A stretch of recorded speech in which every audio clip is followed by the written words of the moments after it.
자, 그러고 또 복된 주일 아침입니다. 다시금 하나님의 말씀 앞에 세워주신 것을 감사드리고 성령께서 함께 하심으로 말씀을 깨닫고 또 마음에 새기고 또 말씀의 종으로 늘 살아갈 수 있는 우리 모두가 되기를 간절히 원합니다. 오늘 이 예배는 제게 너무너무 특별한 예배고 감사한 예배입니다. 하늘 아래 가장 천국과 가까이 있는 교회 아닙니까? 이가 아닙니까? 가장 가까울 텐데 교회도 그렇고 아마 교인들도 그런 것 같습니다. 또한 우리 목사님 가족들 오랜만에 만났습니다. 오래전에 만났는데 다시 만나서 감사를 드리고 가장 큰 감사 중에 하나는 여기서 주님의 교회를 만날 줄은 정말 몰랐습니다. 우리 임원택 선생님이 주님의 교회에 있는데 세상 바르게 살아야 되겠다 싶은 생각을 했습니다. 1981년입니다. 신학교에서는 참으로 반가운 소식이 들렸습니다. 마침내 일평생 신앙이 성장하는 과정이 드러났기 때문에 그렇습니다. 오랫동안 사람들이 신앙이 일평생 어떻게 성장합니까? 어떤 과정을 밟습니까? 라고 원했는데 마침내 1981년에 드러났습니다. 하버드 대학교의 제임스 파울러라는 교수가 학교 지원을 받아서 오랫동안 연구한 끝에 마침내 이 작업이 완성이 된 겁니다. 이게 완성이 되자 수많은 신학자들도 좋아했고 수많은 목사님들도 좋아했고 수많은 교인들도 좋아했습니다. 자, 신앙이라는 것은 일평생 자랍니다. 우리가 주님 앞에서는 그날까지 자랍니다.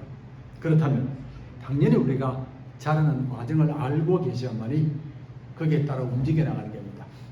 만약에 과정을 모르면 비켜나가기도 하고 멈추기도 하고 또는 뒤로 물러가기도 합니다. 의외로 교인들 중에 신앙이 멈춘 사람이 많고요. 교회는 분명히 나오는데 신앙 성장이 멈추게 합니다.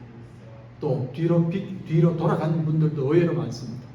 근데 신앙이 뒤로 돌아가면 오히려 세상 사람보다 못할 때가 많습니다.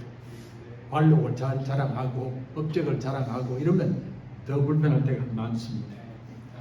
간단히 몇 가지 사실만 말씀드릴까요?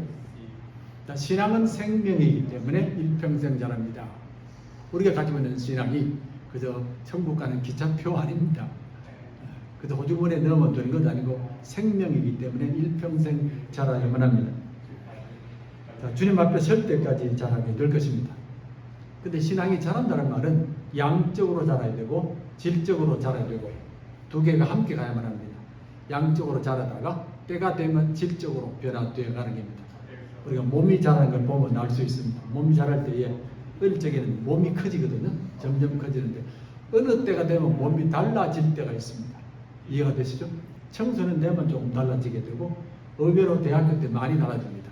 또 남녀가 또 크게 달라지고 이건 이제 몸의 질이 달라지는 겁니다. 양이 달라지는 것 아니고 질이 달라집니다. 마찬가지로 신앙도 양적으로 성장해야 되고 질적으로 성장해야만 합니다. 우리가 이를 알고 계셔야 되고 내가 지금 어디까지 왔는지도 기억하셔야 되고 신앙은 이 네 개가 1평생에 7번 질적으로 바뀝니다. 그 말이 무슨 말이냐면 우리가 청소년 때나 또 이 학교 다닐 때는 열심히 교회 중심으로 신앙을 많이 하거든요. 근데 작년이 되면 조금 교회와 함께 세상과 연결되기 시작합니다. 그럼 새로운 역사가 나타나게 되는 겁니다. 그리고 나중에 한 50대 후반, 60대쯤 되면 또다시 변화가 다가오게 되고 이런 질적 변화가 나타나게 되는 겁니다. 우리가 나타나야 되는데 그러지 못할 때가 많습니다. 가장 중요한 것은 우리가 신앙의 마지막 목표를 알고 계셔야 돼요. 마지막 목표를 알면 항상 그걸 염두에 두고 신앙이 자라게 되는데 마지막 목표를 모르면 주저앉거나 뒤로 넘어가는 이런 경우가 많이 생기는 겁니다. 혹시 아세요? 내 신앙의 마지막 목표는 이것이다. 나는 이것을 늘 품고서 신앙생활을 하겠다. 뭘 가지고 하겠습니까? 생각 안 해봤습니까? 영원한 천국. 예? 영원한 천국. 영원한 천국으로. 예, 그러시죠? 영원한 천국을 바라보고 매일매일 살아가겠습니다. 그 말이죠? 예, 맞습니다. 또 있습니까? 그 말이 정확한 말씀인데 구체적으로 말씀드릴게요. 영원한 천국을 향하여 간다는 말의 의미 속에는 첫 번째는 자신을 부인함이 더욱더 깊어집니다. 신앙이 깊어질수록 나를 부인함이 깊어지게 됩니다. 하나님, 내가 한 것이 아닙니다. 하나님께서 하셨습니다. 내가 이런 것이 아니고 하나님의 역사입니다. 이렇게 자기를 부인하는 모습이 점점 커져나가는 겁니다. 근데 이게 거꾸로 되면 점점 자기를 드러내기 시작합니다. 나이가 되면 더 많이 드러내는데 자기를 부인할 줄 아는 모습이 있어야 되고, 두 번째가 생명 사랑의 폭이 커져야 되고, 우리가 생명을 사랑하되 당연히 가족을 사랑합니다. 친척을 사랑합니다. 동네 사람을 사랑하는데 이게 넘어가셔야 되잖아요. 넘어가셔야 되고, 뭐 마을 사람도 사랑해야 되고, 심지어 모르는 사람도 사랑해야 되고, 마지막에는 원수까지도 사랑할 수 있겠습니까? 여기까지 가야 되는데 여기까지 못 가더라도 소망은 갖고 계셔야 되잖아요. 이런 세 가지가 분명히 정립되어 있어야 되고, 그러니까 날마다 그리스도와 함께 살면서 주님을 증거하겠습니다 하는 자기 부인, 생명 사랑의 폭이 점점 더 넓어져야 되고, 그리고 이제 세 번째가 하나님의 나라를 바라보고, 하나님의 나라를 바라보고 오늘 하루를 살아가는 사람들. 조금 전에 뭐 천국 가는 것 말씀하셨는데, 실제로 천국이라는 것은 이 땅에서 이루어지는 나라입니다. 이 땅에서 이루어지는 나라인데, 사도 바울은 천국의 모습을 정확히 이렇게 설명합니다. 천국은 의와 평강과 뭐라고요? 모릅니까? 의와 평강과 희락이라고 했습니다. 의로움, 그 다음에 평화, 그리고 기쁨, 이 세 가지가 천국의 근본입니다. 당연히 교회가 지켜야 되고 실천해야 되는 게 의로움이고 평화로움이고 그리고 기쁨입니다. 만약에 교회가 이 일을 안 하면 세상 사람들이 분노합니다. 당신들은 할 줄 알았다는 겁니다. 왜냐하면 모든 세상 사람의 소망도 똑같습니다. 이 땅이 제발 의롭게 되면 좋겠습니다. 이 땅이 평화를 가지면 좋겠습니다. 이 땅이 기쁨으로 살면 좋겠습니다. 이게 가장 간절히 원하는 겁니다. 물론 우리 한국은 요즘 돈 번다고 정신이 없거든. 돈 번다고 정신이 없는 바람에 의가 많이 무너져 버렸습니다. 바르게 살아야 되는데 이게 많이 무너져 버렸고, 갈등이 심각해졌고요. 그리고 기쁨도 많이 사라진 것 같습니다. 이건 돈이 아무리 많아도 소용없습니다. 오히려 더 불행해지거든요. 그래서 하나님의 본성입니다. 의로우신 하나님, 평화의 하나님, 기쁨의 하나님. 세상 모든 사람들의 소망입니다. 의와 평강과 희락. 우리 성도들의 또는 교회의 거룩한 사명입니다. 교회가 발라야 되고, 교회가 평화로워야 되고, 교회가 기쁨을 만들어야 됩니다. 제가 이렇게 표현할까요? 교회는 죽어도 의로워야 됩니다. 죽어도 평화로워야 되고, 죽어도 기뻐해야 되고, 그래야 세상 사람이 살기 때문에 그렇습니다. 이런 세 가지가 마지막 목표인데, 이를 품으면 신앙이 계속 그쪽으로 움직여 나가는데, 만약에 이를 품지 않으면 신앙이 빗겨 나가게 됩니다. 그렇습니까? 자, 본문은 우리가 잘 아는 얘기입니다.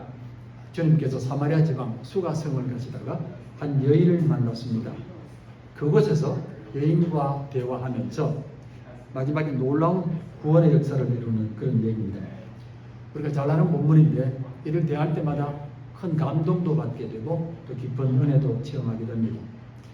참으로 천대받았던 한 여인이 주님을 만나면서 새롭게 태어나고 믿음을 새롭게 가지게 되고 존귀한 삶으로 나아가는 그런 얘기이기 때문에 그렇습니다. 본문에는 특별히 우리가 기억하는 말씀들이 있습니다. 대표적으로 우리가 예배 드릴 때마다 고백하는 말씀, 하나님은 영이시니 예배하는 자가 신령과 진정으로 예배할지니라. 이 말씀이 바로 여인과의 대화 속에서 나온 말씀입니다. 바울로 29절의 말씀입니다. 보라, 이는 그리스도가 아니냐, 보라, 이는 그리스도가 아니냐는 이 신앙 고백이 나왔습니다. 자, 본문은 이렇게 시작합니다.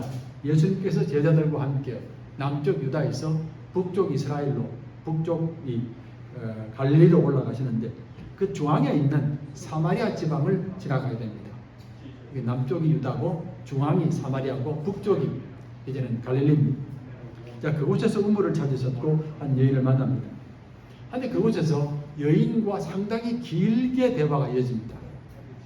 오늘 우리가 다 읽지는 않았지만 상당히 긴 대화인데 3절에서 42절까지입니다. 상당히 긴 대화가 주님과 여인 간에 이루어지는 겁니다. 그 안에 부탁도 있고 반박도 있고 헌신도 있고 선포도 있습니다. 참으로 보기 힘든 장면입니다. 이렇게 말할 수 있습니다.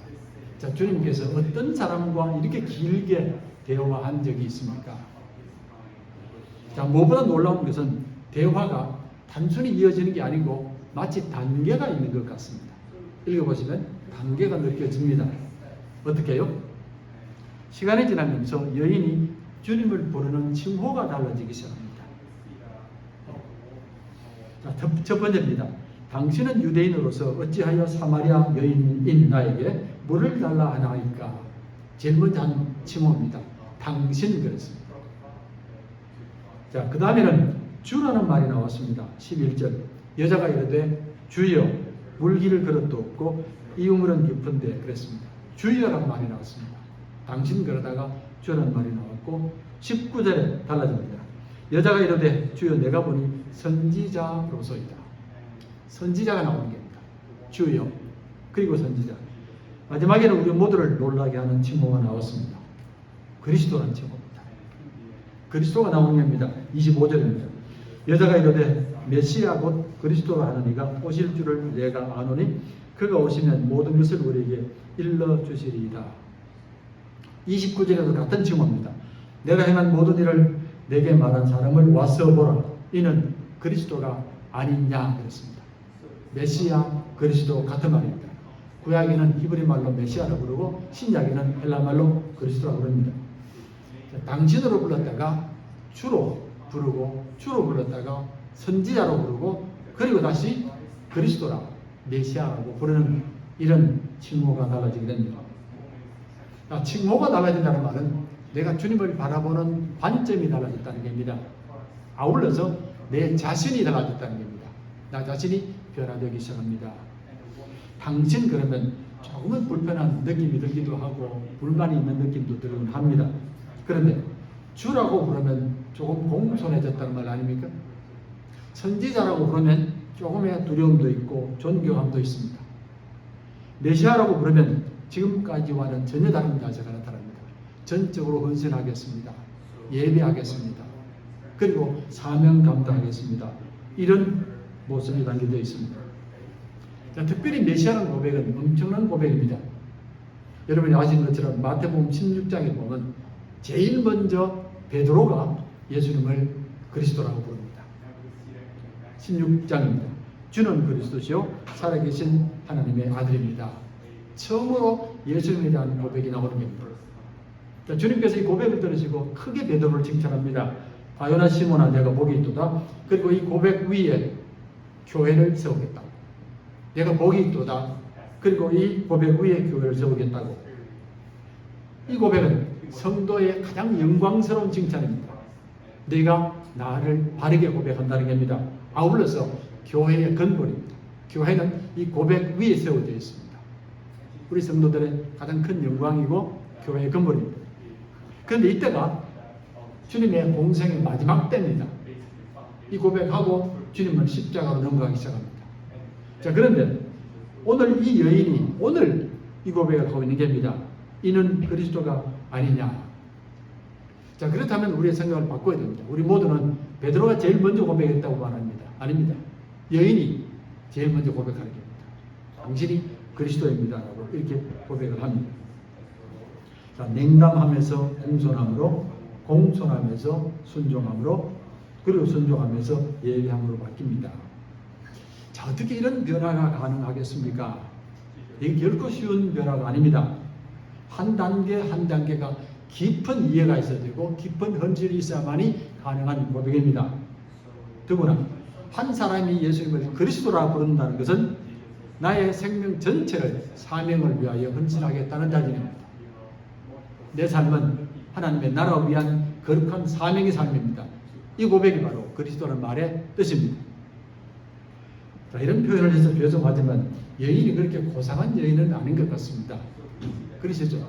믿음이 되게 좋다는 그런 것도 아닌 것 같습니다. 남편이 무려 6명 가지고 있습니다.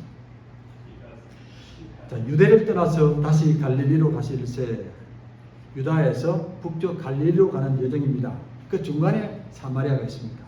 지도를 보시면 바로 직선으로 올라갈 수 있는 그런 길인데, 그런데 당시에는 이렇게 가지 않았습니다. 유다 쪽에서 남쪽에서 갈릴리 쪽으로 갈 때는 반드시 사마리아를 피해야만 합니다. 사마리아를 피해서 동쪽으로 우회해서 가야만 합니다. 왜냐하면 갈릴리와 유대 간에 또는 사마리아 간에 갈등이 워낙 심했기 때문에 그렇습니다. 여러분 아시는 것처럼 구약시대에 아수르가 사마리아 지방을 점령하게 됩니다. 동쪽으로부터 오면서 사마리아 중간 지방을 점령하게 되면서 이 땅을 완전히 이방 땅으로 만들어버립니다. 이방 우상들을 사마리아 땅에 다 심어버렸고 온갖 풍습을 다 사마리아 땅에 심어버렸고 심지어 혈통을 다 섞어버렸습니다. 유대인들과 이 사람들 아수르를 섞어버린 겁니다. 자, 거기다가 그 후에 사마리아가 독자적으로 예루살렘 성전을 대적하는 성전을 만듭니다. 남쪽에 있는 예루살렘 성전을 대적하는 사마리아 성전을 만들게 되는 겁니다. 자, 유대인들로서는 견딜 수 없는 고통이고 그리고 지옥입니다. 어떻게 너희들이 감히 성전을 지느냐? 예루살렘 성전이 있는데 다윗이 지은 예루살렘 성전이 있는데 어떻게 너희들이 그 여기다가 성전을 짓느냐 그 말입니다. 특히 주님 계실 때는 극도로 양쪽의 관계가 나빴습니다. 주님 오시기 얼마 전에 유다와 사마리아 간에 큰 갈등이 있었습니다. 갈등이 있으니까 밑에 있는 유다 사람들이 사마리아로 올라가서 사마리아 성전을 다 부숴버렸습니다. 이렇게 되니까 사마리아 사람이 다시 밑으로 내려와서 예루살렘 성전에다가 사람의 해골을 다 뿌려버렸습니다. 이러니까 극도로 긴장되는 그런 때입니다. 자, 그런데 주님께서 사마리아 지방으로 가셨습니다. 자, 왜 가셨습니까? 우리는 이 부분을 아무 생각 없이 대합니다. 그저 길 가다가 목이 말라 가셨겠지. 그리고 물을 달라 하셨겠지. 그렇지 않습니다. 주님은 분명히 얼마나 위험하다는 것을 알고 계셨고 이를 감당한 겁니다. 분명한 목적을 가지고 이 지역으로 갔습니다. 무슨 목적이 있습니까? 자, 우리에게 주시는 첫 번째 하나님의 음성을 듣겠습니다. 우리 하나님은 찾아가시는 하나님입니다. 우리 하나님은 찾아가시는 하나님입니다. 결코 우리 하나님은 다른 종교의 신과 달리 앉아서 기다리시는 분이 아닙니다. 먼저 찾아가십니다. 어려움이 있어도 먼저 찾아가시고 위험함이 있어도 먼저 찾아가시고 심지어 주님의 생명이 위태하더라도 먼저 찾아가시는 분이 우리 하나님입니다. 하나님을 비난하고 조롱하고 저주할지라도 먼저 찾아갔습니다. 7 귀신 들린 막달라 마리아를 먼저 찾아가셨고 백성들에게 비난받는 삭개오를 먼저 찾아가셨고 성도를 죽이려고 앞장선 바울을 먼저 찾아가셨고 그리고 자신을 죽이려는 가룟 유다를 먼저 찾아가셨습니다. 세상의 어떤 친구와도 다른 모습입니다. 세상의 모든 신들은 찾아오라고 말합니다. 내게로 오라고 내가 원하는 것을 가지고 오라고 말합니다. 불교 같은 경우는 산속에 조용히 앉아 계세요. 앉아 계시면서 성도들이 오기를 바라는 겁니다. 아닙니다. 우리 하나님은 아닙니다. 우리 하나님은 먼저 찾아가시는 하나님입니다. 왜요? 왜요? 단 한 가지 이유 때문에 그렇습니다. 내가 지은 생명들이기 때문입니다. 내가 낳은 생명들이기 때문에 그렇습니다. 내 자식이 어려움을 겪는데 설령 내 자식이 나를 욕해도 찾아갈 수 없는 게 어머니의 심정입니다. 이 어머니의 심정 때문에 하나님은 찾아가시는 겁니다. 신학자들은 이렇게 말합니다. 우리 하나님은 은총의 하나님입니다. 은총이 있기 때문에 찾아가십니다. 이렇게 표현합니다. 은총. 이 말이 맞는 말입니다. 그런데 제게는 조금 아쉬운 말입니다. 맞기는 맞는데 많이 아쉽습니다. 저는 이렇게 말하겠습니다. 하나님께서 우리를 찾아오시는 것은 하나님의 본능 때문입니다. 애미의 본능 때문입니다. 애미라면 자식이 어떤 모습을 갖든 찾아갑니다. 본능이란 말이 더 정확합니다. 주님은 어머니의 본능으로 우리를 찾아오셨습니다. 종교학자들은 이렇게 말합니다. 사람들에게 종교를 선택하라고 말하면 100이면 100 여러 신들을 선택합니다. 하늘도 택하고 땅도 택하고 물도 택하고 별의별 것 다 택합니다. 우리 조상들이 다 그랬습니다. 온갖 신을 다 택하는데 그러면 어떻게 예수 믿는 사람들은 한 분 하나님만 택하느냐? 유일신 하나님만 택하느냐고. 이유가 뭐냐면 하나님께서 오셨기 때문에 그렇습니다. 우리 힘으로는 결코 유일신 하나님을 믿을 수가 없습니다. 사람 본능 자체가 다 실은 있습니다. 하나님께서 먼저 오셨습니다. 이 땅의 모든 생명들이 하나님으로부터 태어났기 때문에 그렇습니다.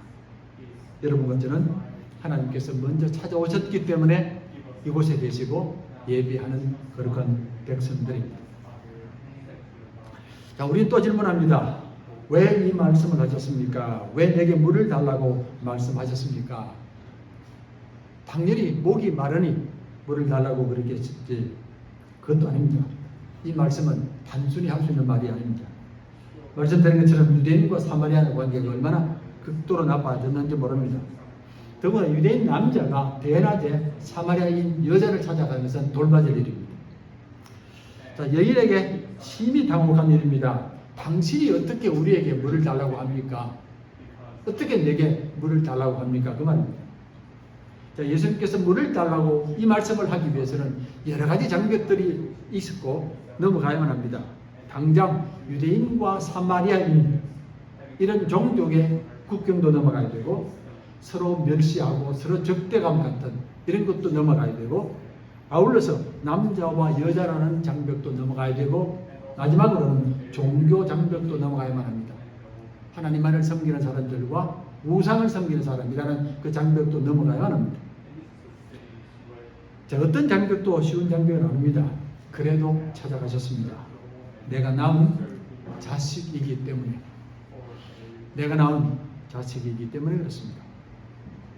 그 순간 주님의 입에서 청천벽력 같은 말씀이 나왔습니다. 내게 물을 좀 달라. 이 말씀은 주님께서 하시는 말씀이 아니고 이 여인이 해야 될 말입니다. 내게 물을 주십시오. 내 삶이 갈급합니다. 내 삶이 공고합니다. 그 말을 주님이 대신하는 겁니다. 주님이 다시 말씀하십니다. 내게 물 좀 달라 하는 이가 누구인 줄 알았다면 내가 그에게 구하였을 것이요. 대낮에 홀로 오물에서 물을 깃는다는 것, 여인이 얼마나 영적으로 곤고하고 고통스럽다는 것을 알 수 있습니다. 여인의 영혼 깊은 곳 속에 하나님에 대한 갈급함이 있을 겁니다. 사람에 대한 갈급함이 있을 거고 사랑에 대한 갈급함이 있을 것입니다. 주님은 이 깊은 갈급함을 아셨고 그래서 여인에게 물을 달라고 요청하시는 겁니다. 물을 좀 달라. 이 말을 듣는 순간 저는 믿습니다. 여인의 영혼이 살아남을 느꼈습니다. 여인의 영혼이 살아나고 생명이 살아나고 온몸이 살아나는 것을 느꼈을 겁니다. 이분이 내게 도움을 청하셨다. 누구도 관심 가지 않고 가까이 오지도 않는 내게 손을 내미셨다. 이제 우리는 기대합니다. 여인과 주님 사이에 놀라운 대화가 시작되겠습니다. 아니나 다를까 주님이 먼저 대화를 시작합니다. 내가 받는 하나님의 선물과 또 내게 물 좀 달라 하는 이가 누군 줄 알았더라면 내가 그에게 구하였을 것이요 그가 생수를 내게 주었을 것이다. 내게 물을 달라 하는 이가 누군 줄 알았더라면 내가 나를 알았더라면 누구겠습니까? 내게 생명 주신 하나님입니다. 그 하나님을 알았더라면 당연히 내가 내게 물 달라고 요청할 것이다. 지금까지 여인의 삶은 참으로 하나님과 멀리 떨어진 삶입니다. 하나님을 버렸습니다. 하나님을 찬송하지도 않았고 하나님의 영광보다는 세상의 영광을 바라봤고 세상의 쾌락이나 세상의 물질을 따라간 삶입니다. 그동안 영적 갈급함은 더욱더 깊어졌고 더욱더 깊은 수렁에 빠졌다고 믿습니다. 오히려 삶의 곤고함이 더 깊어졌고 분노가 더 깊어졌고 그리고 정죄함도 깊어졌습니다. 무엇보다도 외로움이 찾아왔을 겁니다. 혹시 들어보셨습니까? 우리 현대인들의 가장 깊은 아픔 중에 하나가 외로움이라는 겁니다. 이건 개인의 문제가 아니고 온 세상의 문제입니다. 지금 인구가 80억이 넘습니다. 이렇게 많을 데가 없는데 사람들이 외롭다는 겁니다. 이게 말이 되는 말입니까? 어떻게 사람들이 외롭습니까? 온 사방 사람인데. 외롭습니다. 그래서 영국에서는 외로움 장관을 만들었습니다. Minister of Loneliness라고. 이제는 장관을 세워야 되겠다는 겁니다. 왜냐하면 이건 개인 문제가 아니고 사회 문제이기 때문에 그렇습니다. 불란서도 세운다는 말을 들었고 일본도 세운다는 말을 들었습니다. 우리도 마찬가지입니다. 우리 한국도 세워야 합니다. 분명히 세워야만 합니다. 온 사람들이 외로워하고 특별히 외로운 사람들이 청소년들입니다. 외로움으로 제일 고통받는 사람들이 청소년들이 어렵습니다. 청소년들이 인터넷 속에서 수없이 많은 사람을 만납니다. 근데 그 만남이 진실된 만남이 아니라는 겁니다.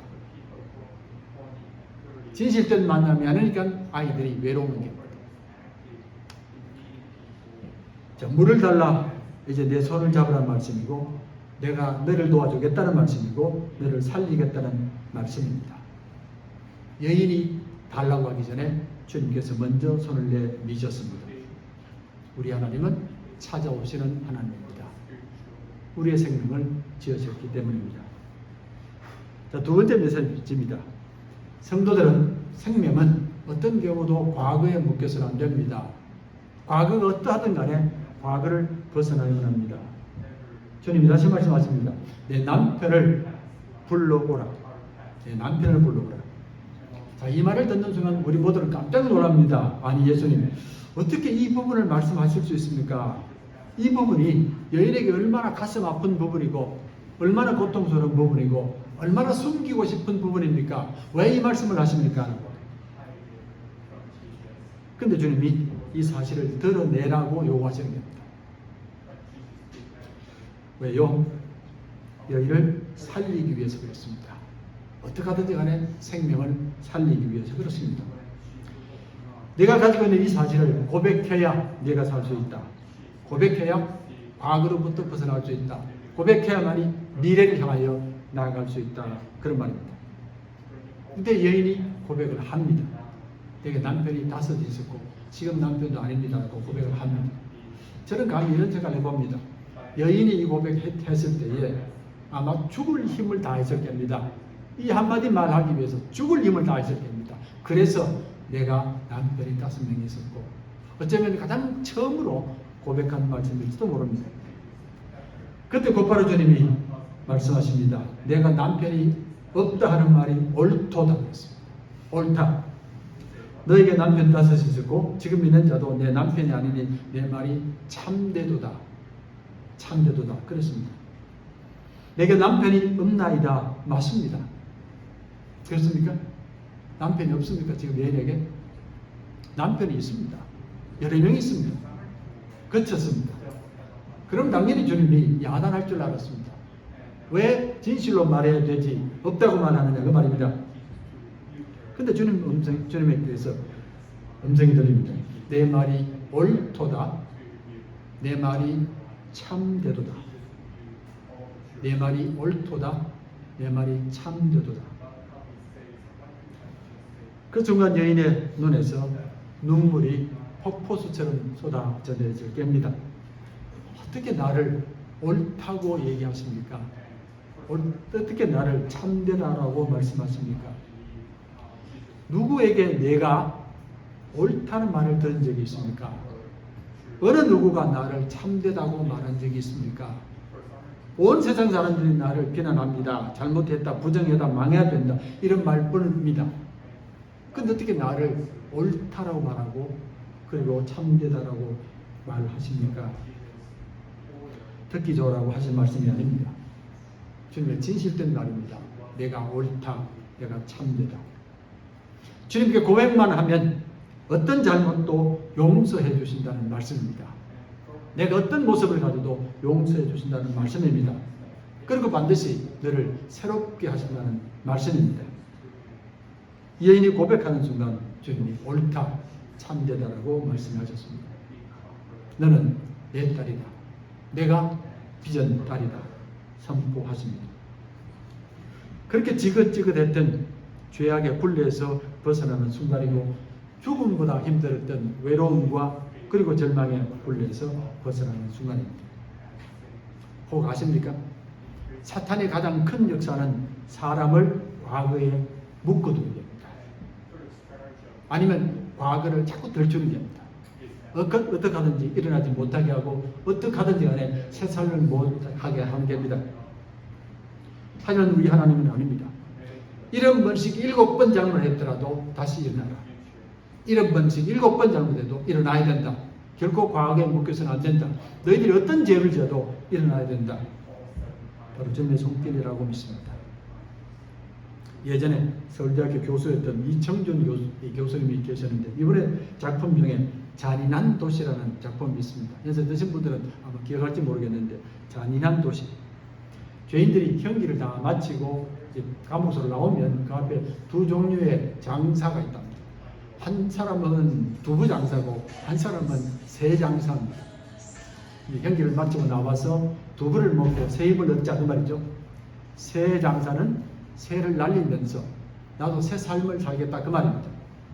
그런데 이상한 것은 두부 장사는 늘 그대로인데 새 장사가 자꾸 돈을 많이 벌더랍니다. 새 장사가 이유가 없는데 자꾸 많이 벌더랍니다. 그런데 이유가 있었습니다. 새 장사가 새를 팔 때에 사람에게 팔 때에 속 날개를 잘라버리고 파는 겁니다. 그럼 새를 날리면 그 앞에서 날아갑니다.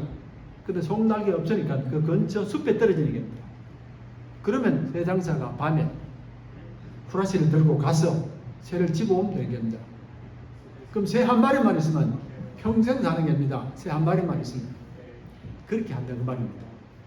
그럼 사는 말입니다. 이게 세상입니다. 이게 악의 역사입니다. 속날개를 잘라버리고 날려버리면 다시 돌아올 수밖에 없습니다. 죄진 사람에게 전과자라고 낙인을 찍어버리거든요. 전과자라고 낙인이 찍어지면 사람들이 다시 못 살아납니다. 과거의 굴레에서 벗어나야 하고 어떤 아픔이라도 고백하며 벗어나야만 합니다. 이것이 바로 우리가 예수 믿은 목적이고 주님이 십자가에 지신 목적입니다. 저들의 죄를 사하소서. 과거의 어떤 경우도 묵히지 마십시오.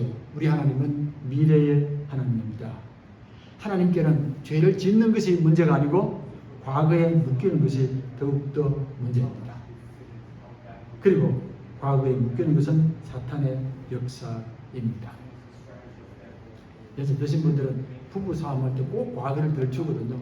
네, 반드시 들출 수밖에 없습니다. 왜 그런 일을 했느냐고 다투자고 그러는데 그것도 좋은 모습은 아닙니다. 자, 세 번째 메시지입니다. 생명은 하나님의 거룩한 사명을 가져야 합니다. 성도들은 하나님의 사명의 사람들입니다. 여러분들은 하나님의 사명 위하여 부름받았고 사명 위하여 태어난 사람들입니다. 대반전이 일어났습니다. 여자가 이르되 주여 그런 물을 내게 주사 목마르지도 않고 또 여기 물길로 오지도 않게 하소서. 여자가 이르되 주여 그런 물을 내게 주사 목마르지도 않고 여기 물길로 오지도 않게 하소서. 마침내 여인이 도움을 청하게 됩니다. 저를 도와주십시오. 이제는 과거에서 일어나겠습니다. 이제는 미래로 나아가겠습니다. 아니나 다를까 여인의 입에서 새로운 말이 나왔습니다. 나도 예배할 수 있습니까? 나도 예배할 수 있습니까? 우리 조상들은 이 산에서 예배하였는데 당신들의 말은 예배할 곳이 예루살렘에 있다이다. 여인의 입에서 예배란 말이 나왔습니다. 새 생명의 시작입니다. 어떤 생명이든 주님을 만나면 첫 번째 소망이 예배하는 겁니다. 이제는 이 생명이 살아났습니다. 지금까지 한 번도 예배하지도 못했고 근처도 가지 못했는데 이제는 예배하는 거룩한 백성이 되는 겁니다. 하나님은 영이시니 예배하는 자가 영과 진리로 예배할지니라 주님 응답해 주셨습니다. 아울러 여인의 입에서 또 다른 역사가 나타나게 됩니다. 사명을 향한 거룩한 역사입니다. 29절입니다. 보라 이는 그리스도가 아니냐. 이 고백입니다. 이 고백은 사명의 고백입니다. 그리스도가 아니냐. 아니 어떻게 이 여인의 고백 입에서 이런 고백이 나올 수 있습니까? 도대체 그리스도란 말이 무슨 말인지 알고나 합니까? 이 말이 얼마나 엄청난 말인지를 알고나 고백합니까? 그 말입니다. 그리스도라는 말은 하나님의 나라 사명 가진 자만이 할 수 있는 고백입니다. 내가 하나님의 사명을 위하여 헌신하겠습니다. 그때에 우리는 예수가 그리스도라고 고백하게 됩니다. 우리는 잠시 성경의 역사를 짚어볼 필요가 있습니다. 하나님께서 세상을 참으로 아름답게 만들었고 심히 기뻐하셨습니다. 만물이 다 좋았습니다. 그런데 죄로 말미암아 모든 것이 다 무너지게 됩니다. 하나님 심판을 몇 번 받았습니다. 나중에 노아 홍수 심판도 받습니다. 그런데도 불구하고 죄가 계속되더니만 바벨탑까지 짓게 되는 겁니다. 내가 저 위에 올라가서 하나님의 자리를 차지하겠다는 그런 모습입니다. 이때 우리는 하나님께서 사람을 버리겠다 싶은 생각을 합니다. 용서도 했고 여러 번 야단도 했는데 또 이런 일을 하니까 버리겠다 싶은데 아니었습니다. 하나님께서 다시 하나님의 종들을 세웠습니다. 아브라함을 부르셨고 이삭을 부르셨고 야곱을 부르셨고 요셉을 부르셨고 종들을 세웠습니다. 특별히 시간이 지나면서 왕과 제사장과 선지자를 세웁니다. 왕과 제사장과 선지자 이들을 통해서 다시금 이 땅을 온전히 회복할 것이고 언젠가는 온전한 메시아가 와서 온전한 왕, 온전한 선지자, 온전한 제사장이 와서 이 땅을 바르게 세우게 될 것입니다. 우리는 이 사람들을 가리켜서 메시아라고 그리스도라고 부릅니다. 기름 부음 받은 자들, 하나님의 거룩한 종들입니다. 왕은 정치를 통해서 이 땅을 바르게 하고 제사장은 죄인들을 회개시켜서 하나님께로 인도함으로 사명 감당하고 선지자는 하나님의 말씀으로 이 땅을 새롭게 합니다. 이들이 왕과 제사장과 선지자들이 그리스도인들이 하나님의 주권을 회복할 것이고 땅을 회복할 것이고 백성도 회복할 것이고 하나님의 법도 회복할 것입니다. 안타깝게도 많은 하나님의 종들이 오히려 하나님을 대적하기도 했고 자기의 사명을 어렵게 하기도 했습니다. 언젠가는 이 땅에 온전한 메시아가 올 것입니다. 그리스도란 말 성경의 중심되는 말입니다. 주님을 가리키는 말입니다. 예수 그리스도. 이 땅의 모든 성도들을 가리키는 말입니다. 그리스도인들. 그리고 교회를 가리키는 말입니다. 그리스도의 몸입니다. 모든 성도 모든 교회는 하나님의 거룩한 사명을 위하여 부름받은 사명자들입니다. 주님께서 이 땅에 오셔서 가장 먼저 선포하신 말씀입니다. 때가 찼고 하나님의 나라가 가까이 왔다. 때가 찼고 하나님의 나라가 이 땅에 가까이 왔다. 주님의 모든 사역들은 하나님의 나라를 회복하는 사역입니다. 가르침도 그렇고 병고침도 그렇고 귀신 쫓음도 그렇고 십자가 지심과 부활도 그렇고 교회를 세움도 그렇습니다. 모두가 하나님의 나라를 창세기 1장과 2장에 나타난 하나님의 나라를 회복하기 위한 사명입니다.